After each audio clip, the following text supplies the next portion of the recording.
შურის ძიება მინდა. ბოლო ჯგუფში ხელში ამიყვანა და ახლა იგივეს გავუკეთებდი. ჰენრი სეჰუდო მერაბ დვალიშვილთან დაპირისპირებაზე საუბრობს. მისი თქმით, სულ უნდა მერაბისთან საუკეთესო ფორმაში მყოფს ებრძოლა და ახლა ამის შანსი აქვს. დვალიშვილი და სეჰუდო ერთმანეთს 18 აპრილს RAF-ის მერვე ღონისძიებაზე დაუპირისპირდებიან. ზედიზედ მეორედ, გიორგი მიქაუტაძე ლა ლიგისთვის საუკეთესო მოთამაშის სტატუსისთვის იბრძოლებს.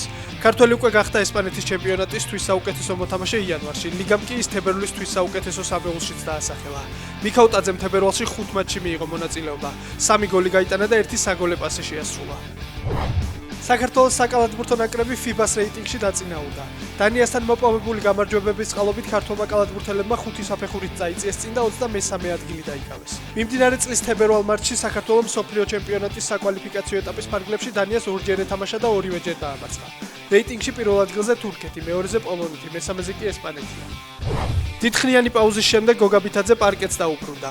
ორლანდო მეჯიკმა ვაშინგტონ ვიზარდი 126-ით 109 დაამარცხა.